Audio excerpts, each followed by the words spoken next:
ವಿಜಯಪುರ ಜಿಲ್ಲೆಯ ಮುದ್ದೇಬಿಹಾಳ ಪಟ್ಟಣದಲ್ಲಿ ಅಭಿವೃದ್ಧಿಯ ಮತ್ತೊಂದು ಮಹತ್ವದ ಹೆಜ್ಜೆ ಇಡಲಾಗಿದೆ. ಹೌದು, ವಿಜಯಪುರ ಜಿಲ್ಲೆಯ ಮುದ್ದೇಬಿಹಾಳ ತಾಲೂಕು ಶಾಸಕ ಅಪ್ಪಾಜಿ ನಾಡಗೌಡರ ಕಾರ್ಯ ಈಗ ಸಾರ್ವಜನಿಕ ವಲಯದಲ್ಲಿ ಶ್ಲಾಘನೀಯ ವ್ಯಕ್ತವಾಗ್ತಾ ಇದೆ.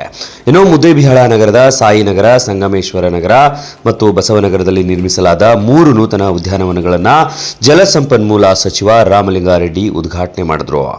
ಸಾರ್ವಜನಿಕರು ಉದ್ಯಾನವನಗಳನ್ನು ತಮ್ಮ ಸ್ವಂತ ಆಸ್ತಿಯಂತೆ ರಕ್ಷಿಸಿಕೊಳ್ಳಿ ಎಂದು ಕಿವಿ ಮಾತನ್ನು ಕೂಡ ಸಚಿವರು ಹೇಳಿದ್ದಾರೆ. ಹೌದು, ಮುದ್ದೇಬಿಹಾಳ ಪಟ್ಟಣದಲ್ಲಿ ಕೃಷ್ಣಾ ಭಾಜ ಜಲ ನಿಗಮ, ಆಲಮಟ್ಟಿ ಅರಣ್ಯ ಇಲಾಖೆ ಹಾಗೂ ಪುರಸಭೆ ಸಹಯೋಗದಲ್ಲಿ ನಿರ್ಮಿಸಲಾದ 3 ನೂತನ ಉದ್ಯಾನವನಗಳನ್ನು ಜಲಸಂಪನ್ಮೂಲ ಸಚಿವ ರಾಮಲಿಂಗಾರೆಡ್ಡಿ ಅವರು ಉದ್ಘಾಟನೆ ಮಾಡಿದ್ದಾರೆ. ಈ ಸಂದರ್ಭದಲ್ಲಿ ಮಾತನಾಡಿದ ಸಚಿವರು, ಉದ್ಯಾನವನಗಳು ಮಕ್ಕಳ ಆಟ, ಹಿರಿಯರ ವಾಯುವಿಹಾರ, ಸಾರ್ವಜನಿಕರ ವಿಶ್ರಾಂತಿ ಹಾಗೂ ಸಾಮಾಜಿಕ ಸಾಂಸ್ಕೃತಿಕ ಚಟುವಟಿಕೆಗಳಿಗೆ ಉತ್ತಮ ಕೇಂದ್ರಗಳಾಗಲಿವೆ. ಉದ್ಯಾನವನದಲ್ಲಿರುವ ಗಿಡಮರಗಳು ಮತ್ತು ಆಟದ ಉಪಕರಣಗಳನ್ನು ಕಾಪಾಡುವುದು ಪ್ರತಿಯೊಬ್ಬ ನಾಗರಿಕನ ಕರ್ತವ್ಯ ಎಂದು ಕಿವಿ ಮಾತನ್ನು ಹೇಳಿದ್ದಾರೆ.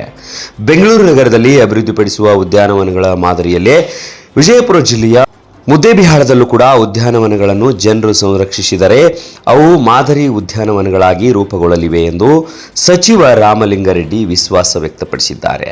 ಕಾರ್ಯಕ್ರಮದಲ್ಲಿ ಮಾತನಾಡಿದ ಶಾಸಕ ಹಾಗೂ ಕರ್ನಾಟಕ ಸಾಬೂನು ಮತ್ತು ಮಾರ್ಜಕ ನಿಗಮದ ಅಧ್ಯಕ್ಷ ಸಿಎಸ್ ನಾಡಗೌಡ ಅಪ್ಪಾಜಿ, ಪಟ್ಟಣದ ಅಭಿವೃದ್ಧಿಗೆ ಈ 3 ಉದ್ಯಾನಗಳು ಹೊಸ ಮೆರುಗು ನೀಡಲಿದ್ದು, ಮಕ್ಕಳಿಂದ ಹಿಡಿದು ಹಿರಿಯರವರೆಗೂ ಎಲ್ಲರಿಗೂ ಕೂಡ ಉಪಯೋಗವಾಗಲಿದೆ ಎಂದು ಹೇಳಿದ್ದಾರೆ.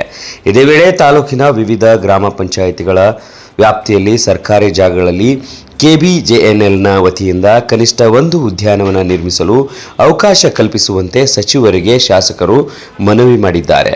ಇನ್ನು ಕಾರ್ಯಕ್ರಮದಲ್ಲಿ ವಿವಿಧ ಇಲಾಖೆಗಳ ಅಧಿಕಾರಿಗಳು, ಜನಪ್ರತಿನಿಧಿಗಳು, ಮಾಜಿ ಪುರಸಭೆ ಸದಸ್ಯರು ಹಾಗೂ ಸಾರ್ವಜನಿಕರು ಕೂಡ ಉಪಸ್ಥಿತಿ ಇದ್ದರು.